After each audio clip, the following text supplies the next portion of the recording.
तो दोस्त, जैसा कि आप देख पा रहे होंगे कि 10 तक तो हम पढ़ ही चुके हैं। 11 से हमें पढ़ना है 20 तक। पढ़ना क्या है, समझना है। ठीक है दोस्त। तो यहाँ पर हम ये देखेंगे कि जितने भी वर्ड लिखे हुए हैं, जितने भी इडियम्स लिखे हुए हैं, सारे प्रीवियस ईयर वाले हैं। तो हमें समझना है, आपके एग्जाम में आए हुए हैं तो कहानियों के हिसाब से कैसे चीज़ों को समझ के ज़्यादा दिनों तक अपने दिमाग में रखें। तो चलिए भाई, welcome back to your own YouTube channel. कैसे हैं आप लोग? आई होप आप सब बिल्कुल बढ़िया होंगे, फिट एंड फाइन होंगे। तो आइए देखते हैं 11 नंबर से। इसमें कह रहा है इन ब्लैक एंड व्हाइट। इसका मतलब क्या होता है? In written. देखिए, जैसे अब की बात अलग है, कलर्स बहुत हो गए हैं, रंग बिरंगी पेन आ गई हैं, या जो भी बहुत बहुत सारी चीज़ें। लेकिन हमेशा से दोस्त ऐसा तो था नहीं। अब जैसे आप इस डिजिटल बोर्ड पर ही देख पा रहे होगे, इसी से मैं आपको समझा दे रहा हूँ। In black and white, black and white. अब पूरा बोर्ड ब्लैक कलर का है और लिखा किस में है? व्हाइट में है। या फिर अभी मैं बैकग्राउंड व्हाइट कर दूं और जितने फॉन्ट हो उनको ब्लैक कर दूं। या आप कॉपियों में भी आप देखते हो, अपनी बुक्स में भी देखते हो। देखिए, हमेशा से मैंने आपसे क्या बताया, हमेशा से तो कलर्स थे नहीं।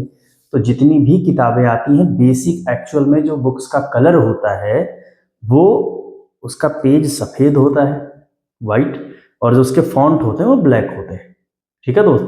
तो कहीं भी अगर हम ब्लैक एंड व्हाइट की बात करें तो इसका मतलब ये है कि हम बात कर रहे हैं something that is in written form, कोई ऐसी चीज जो लिखी गई हो। तो ऐसे दिमाग में रखिए कि बहुत पहले का ये ईडियम है। तो जाहिर सी बात है कि जब ये ईडियम बना रहा होगा, जब बनाया गया होगा, तो भाई जो भी लिखावट होती थी वो सफेद पन्ने में काले से लिखा जाता था, ब्लैक एंड व्हाइट। ठीक है दोस्त। तो कहीं भी ब्लैक एंड व्हाइट होगा तो इसका मतलब ये है इन रिटर्न फॉर्म। अगर किसी ने कहा I want this application in black and white, तो इसका मतलब दोस्त ये है कि ये चीज मैं लिखित में चाहता हूं, रिटर्न फॉर्म में चाहता हूं। ठीक है भाई। आइए आगे देखते हैं। कह रहा है once in a blue moon. अब देखो दोस्त, इसका मतलब होता है वेरी रेयरली, मतलब बहुत बहुत ज्यादा रेयर। इसको कैसे समझना है? जैसे दोस्त देखो, जो चांद होता है, मून, ठीक है। यहाँ हम आपके चांद की बात नहीं कर रहे हैं, यहाँ हम केवल चांद की बात कर रहे हैं, ये समझिएगा, नहीं आप वहां पहुंच जाए। तो जैसे दोस्त, अगर हम ब्लू मून की बात करेंगे तो जो मून होता है वो जाहिर सी बात है वाइट है। ठीक है, लाइट वाइट दिखती है। कभी कभार ऐसा होता है कि बहुत दिनों में ऐसे कुछ भी हुआ, जो भी हुआ, तो रेड भी दिखता है। ठीक है। लेकिन दोस्त, ब्लू मून, नीला जो चांद होता है, वो जल्दी नहीं दिखता, बहुत ही रेयर दिखता है। तो बस ऐसे समझ लो कि अगर हम, कोई आपसे कह रहा है once in a blue moon, तो इसका मतलब है कोई ऐसी चीज जो बहुत ही ज्यादा रेयर हो, उसके लिए हम once in a blue moon लगाते हैं। क्योंकि जनरली जो होता है वो या तो सफेद है, या फिर स्टार्टिंग एंडिंग में भाई थोड़ा सा लाल होता है। लेकिन जो ब्लू होता है, ब्लू कलर, बहुत बहुत रेयर। वही सेम चीज आप मान लो कि once in a blue moon. ठीक है दोस्त। अगला कह रहा है पुट वंस फूट डाउन। इसका क्या है? टेक अ फर्म डिसीजन, मतलब कोई भी एक डिसीजन लेना। इसको आप कैसे याद रखोगे वो समझो। देखिए, पुट का मतलब नीचे रखना, ठीक है, या पुट का मतलब रखना, वंस का मतलब कोई या किसी का, फुट का मतलब पैर, डाउन का मतलब नीचे। किसी को पैर नीचे रखना है, किसी का पैर नीचे रखना। अब चलिए इसको समझते हैं कहानी से। जैसे आप बेड पे लेटे हुए हैं, ध्यान से समझिए, अभी आपको एकदम शॉर्ट हो जाएगा। तो जितने भी ईडियम हैं, या फिर इन फ्यूचर जो भी हम नेक्स्ट वीडियोस में पढ़ने वाले हैं, समझने वाले हैं, तो उन सब की कहानियां दोस्त रेडी हैं, ऐसा कुछ नहीं है। कहानियों के माध्यम से ही समझने, उसका फायदा सबसे बढ़िया ये होता है कि जब आप कहानियों से रिलेट करते हो तो वो चीज़ें आपके दिमाग में रहती हैं। ये चांद और ये काला सफ़ेद और ये सारी चीज़ें आपके दिमाग में रहेंगी। और यकीन मान लीजिए, 1 हफ्ते बाद, ये तो मैं बहुत ज़्यादा टाइम बता रहा हूँ, आपके दिमाग से ब्लू मून और ये सब वेरी रेयरली ये सब हट जाएगा। लेकिन जब आप देखोगे दोस्त, तो ये हिट कर जाता है तुरंत। और ये चीज़ मैंने अप्लाई करी हुई है सेम एग्जाम में, उसका रिजल्ट मिला हुआ है, तभी मैं आपसे बता रहा हूँ। ठीक है। तो देखिए, जैसे आप मान लीजिए बेड पे लेटे हुए हैं, ठीक है, कहानी इमेजिन करिएगा, आप समझ जाएंगे। और ये हुआ कि नीचे कहीं पर, गर्मियों का दिन है, बेड पे लेटे हुए, सुबह उठे, अंधेरा है। अब जैसे ये हुआ कि आपको उठना है, लेकिन कहीं पर एक बिच्छू है, कहीं पर भी है, कोई फर्क नहीं पड़ता कहाँ पे, और पता है नहीं। तो भाई ये तो ऐसी चीज होती है कि यार, और टॉर्च भी नहीं है, फोन भी, तो फोन आपने रात भर इतना चला कि बैटरी डेड हो गई है। उसी को ऑक्सीजन पे लगाने के लिए आप उठे हैं एकदम तड़के सुबह 4 बजे, अंधेरा है, और पता लगा माता जी कहीं है कि देखो शायद यहीं कहीं था, शायद तुम्हारे अ, तखत या बेड के आसपास होगा। मैं सोचा यार ये तो गलत नाटक हो गया। अब फोन है तो भाई पता नहीं स्विच ऑफ होने के बाद मैसेज वैसेज तो नहीं आ गया, आप हल्का सा चूक गए, तो ये तो बिच्छू से बड़ी बात है, वो तो ठीक है। अब आपने क्या किया कि यार पैर नीचे रखें या ना रखें, पैर नीचे रखें या ना रखें। अब देखिएगा ये जो कहानी है, वही कहानी मैं आप आपके एडीएम से ले जाके जोड़ दे रहा हूँ, अभी आप समझ जाएंगे। तो जब आप पैर नीचे रखने ना रखने की बात कर रहे हैं, तो वहां पर हम क्या, हम डिसीजन लेने की बात कर रहे हैं। और जब आपने लास्ट में सोचा अरे हटो यार ये बिच्छू ज्यादा जरूरी फोन है, आपने क्या किया, पैर नीचे रखा, पुट वंस फुट डाउन, तो इसका मतलब है आपने क्या ले लिया, डिसीजन ले लिया। और ये कैसे, जैसे मान लीजिए कि अगर आप कहीं पर बैठे हैं, आपको जाना है और आप उठ के चल दिए, तो इसका मतलब पैर नीचे रखेंगे तभी तो चलेंगे आप ना। तो जब आप पैर नीचे रख के चलना शुरू करेंगे, तो इसका मतलब ये है कि आपने फाइनल डिसीजन ले लिया है, बिच्छू को नजरअंदाज कर दिया है कि तुम हटो, अभी हम देखते हैं, चप्पल ऊपर जूता पहन ले, तुम्हारे ऊपर पड़ा तो तुम राम नाम सत्य। ठीक है दोस्त, तो पुट वंस फुट डाउन इसका मतलब है टेक अ फर्म डिसीजन, तो ध्यान रखिएगा इसका। अगला है spill the beans reveal a secret. देखिए इसको ऐसे समझिए, स्पिल द बीन्स का मतलब हो जाता है रहस्य उजागर करना, मतलब जो चीज आपका सीक्रेट है वो पता लग जाए, ऐसा समझो। दोस्त स्पिल का मतलब होता है बिखेरना, और बीन्स का मतलब आप जानते ही हो, दालें, बीन्स। तो जैसे आप ये बताइए, जैसे एक पोटली है, ऐसे आप समझो, जैसे कोई एक पोटली है, इसमें जैसे देखिए आप एक चीज पहले समझ के चलिए, जो पैसा है या कुछ भी है, ये मायने तब रखता है जब आपका पेट भरा हो। सबसे पहले चीज ये समझिए, अगर कहीं पर आप बहुत बुरी तरीके से फंस गए, जहां पर आपको या तो पैसा चूज करना है या तो खाना चूज करना है, वहां कुछ नहीं, आपके पास सिर्फ पैसा, पैसा है, खूब पैसा है, लेकिन दोस्त वहां पर आपको एक चीज चूज ये करनी है कि या तो खाना चूज कर लो या तो पैसा चूज कर लो। अब कुछ लोग सोचेंगे अरे पैसे से तो खाना आ जाएगा, नहीं, मैं सिचुएशन की कौन सी बात कर रहा हूँ वो समझिए।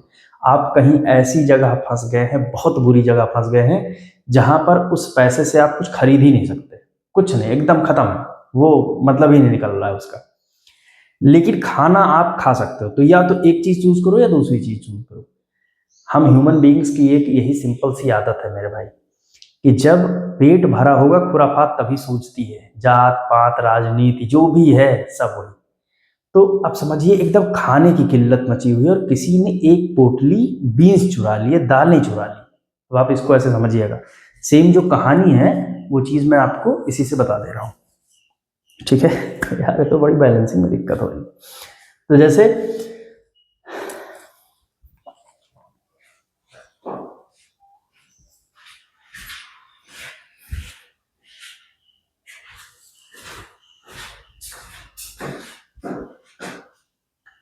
तो किसी ने एक पोटली दाल चुरा ली, अब इसमें दालें भरी हुई हैं, ऐसे समझिए, और वो अचानक से ऐसे छिपा के एकदम निकला है, किसी को पता ना चले पोटली में क्या है। तो जब तक वो इकट्ठा है तब तक तो आप समझ ही नहीं पा रहे हो कि वहां है क्या। ठीक है दोस्त, लेकिन फिर क्या कह रहा है, स्पिल, स्पिल का मतलब बिखेरना, द बीन्स का मतलब बस वही बीन्स। अचानक से क्या हुआ कि आप जा रहे थे, या कोई जिसने चुराया हुआ वो जा रहा है, और उसका पैर फिसल गया, और वो जो बीन्स थे, पोटली थी, ये पोटली भाई ऐसे खुल गई। आओ पोटली खोल देते हैं, ये पोटली खुल गई, और जो बीन्स था ये सब क्या हुआ, बिखर गया इधर उधर। तो आप ये बताइए कि जब तक ये पोटली में था, जब तक इकट्ठा था, उस गट्ठर में था, कपड़े में था, बॉक्स में था, जो भी कह लो आप, ठीक है, डब्बे में था, तो जब तक वो उसमें था तब तक तो सीक्रेट था, लेकिन जैसे ही बिखर गया तुरंत सब पता चल गया कि ये क्या है। समझ गया दोस्त, तो इसी को हम कहते हैं स्पिल द बीन्स। जैसे आपने किसी को सरप्राइज देने का प्लान किया है और आपका सरप्राइज कोई जाके बता दे, तो इसको हम क्या कहेंगे, स्पिल द बीन्स, मतलब उसने क्या किया, जो दालें थी वो बिखेर दी। अब भाई पुराने ईडियम है, पहले के है, तो जाहिर सी बात है बेसिक चीज़ों से जुड़े होंगे, और बेसिक चीज़ें हमेशा काम करती हैं। तो चलिए भाई, देखिए कहानियों पे ध्यान देते रहिए, चीज़ें अपने आप समझ जाएंगे। Take with a pinch of salt, इसमें कह रहा है do not believe something completely. Life में दोस्त एक चीज़ आप समझ लीजिए, यही करना भी चाहिए, कभी भी किसी पे अंधा विश्वास नहीं करना चाहिए। जिस दिन आपने किसी के ऊपर भी, किसी के ऊपर भी, दोस्त हो, मित्र हो, कोई भी हो, रिश्तेदार हो, जो भी हो, आपने जहां पर आपके साथ काम करने वाले लोग हैं, जहां पर भी आपने अगर एकदम आंख बंद करके विश्वास किया, तो आप समझ लीजिए आप बहुत जल्दी लपेटे में आने वाले हैं, वो भी कायदे से। तो इसमें क्या है, take a pinch of salt. किसी ने कहा कि यार, इसको ऐसे समझता है, किसी ने कहा कि भाई ऐसा है ना कि एकदम नमक वमक सब परफेक्ट है, और ये वाला जो नमक है ना, वो एकदम जबरदस्त है, इसमें कोई दिक्कत ही नहीं है, एकदम बढ़िया है सब, वो एकदम विश्वास दिला रहा है। लेकिन आप क्या कर रहे हो, उसकी बात सुन तो रहे हो, लेकिन साथ में अपना कॉमन सेंस लगा रहे हो। पिंच का मतलब क्या होता है, छोटा। जैसे कोई किसी ने कहता है पिंच काट ली, चिकोटी, तो जैसे चिकोटी का मतलब क्या होगा जो हम लोग बोलते हैं, ठीक है। तो ये ऐसे एकदम छोटा सा, हल्का सा इसे उठाया ऐसे, और फिर चखा या चेक किया, जो भी किया उस टाइम, जो भी रिक्वायर्ड था उसने आपने वो किया। तो आपने जो चुटकी भर वो नमक उठाया है ना, इसका मतलब ये आप उसकी बात तो सुन रहे हो, लेकिन अपना भी कॉमन सेंस लगा रहे हो, और कभी भी डायरेक्टली वो काम नहीं कर रहे हो। तो दोस्त, take a pinch of salt मतलब छोटा सा, थोड़ा सा नमक उठाना, इसका मतलब ये है कि do not believe something completely, कि किसी पर भी एकदम कंप्लीटली विश्वास ना करना, कि कोई भी कहे कि नमक बढ़िया है जो भी है, लेकिन आप उस जगह पे खड़े हो, मान लो जहां पर नमक चेक किया जाता है, तो आपने क्या किया, सुन लिया, सब कुछ सुन लिया, उसने कहा ये कंप्लीट आयोडीन है, ये दुनियादारी सब बता दी, लेकिन आपने लास्ट में ऐसे थोड़ा, अच्छा ठीक है, थोड़ा सा उठाया, चेक किया और फिर रखा। इसका मतलब ये है कॉमन सेंस भी हम यूज कर रहे हैं। चलिए आइए, the ball is in your court. अब भाई इसका सिंपल है, बॉल का मतलब गेंद हो गया, योर कोर्ट का मतलब आपके हिस्से में। तो अगर गेंद आपके हिस्से में है तो इसका मतलब है now the decision is yours, कि जो डिसीजन है वो एक्चुअल में आपका अपना है। जैसे अगर गेंद किसी दूसरे के हिस्से में है तो इसका मतलब है अब डिसीजन उसके हाथ में है। गेंद आपके हिस्से में, जैसे मान लीजिए अब टेनिस हो रहा है, तो अगर जैसे बॉल होती है ना, अब उन्होंने मारा उसके तरफ गेंद, इसका मतलब है डिसीजन उसका है, वो किस तरफ मारेगा वो उसके ऊपर है।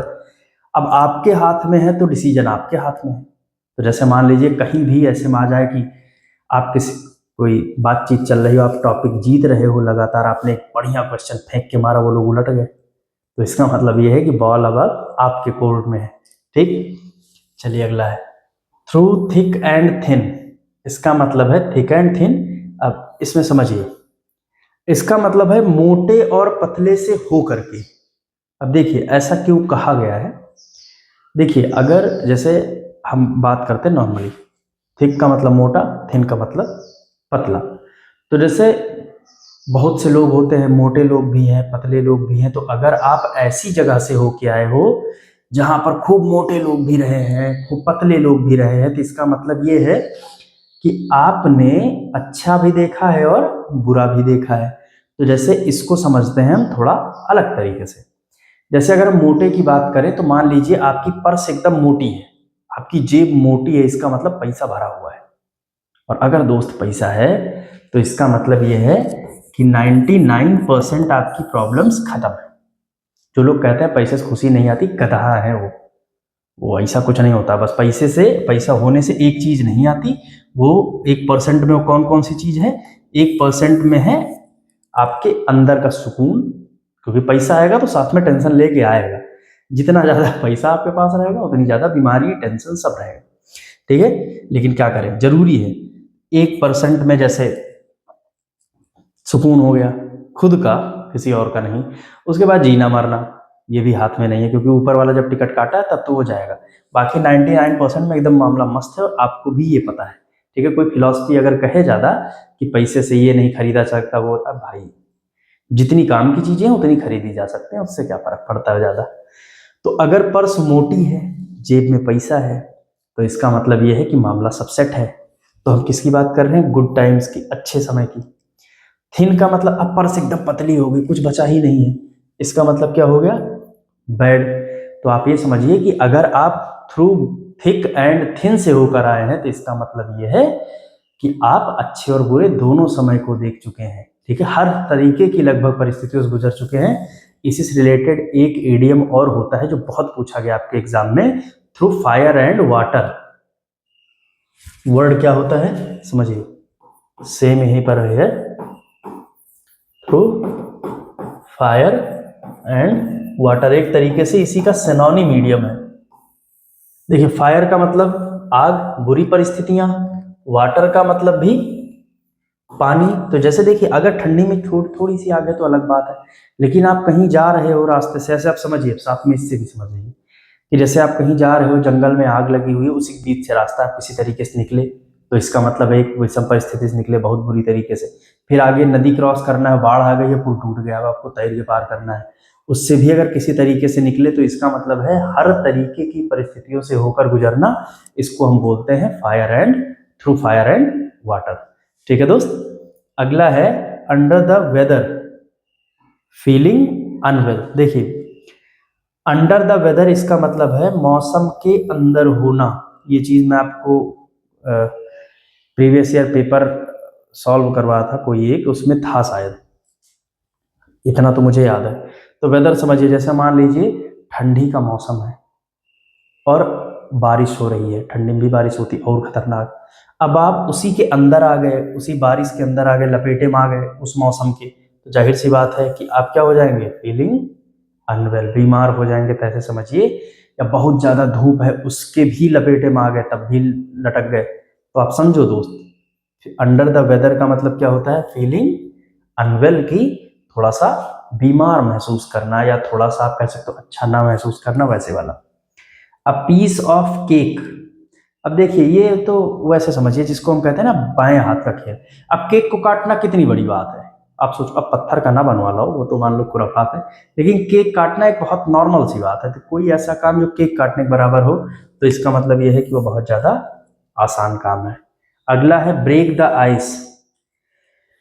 अब देखो दोस्त, ब्रेक द आइस का मतलब एक्चुअल में होता है किसी बात की शुरुआत करना। तो इसमें कह रहा है start a conversation in tense situation, की किसी टेंस माहौल में, किसी गंभीर माहौल में बातचीत स्टार्ट करना, इसको हम आइस कहते हैं।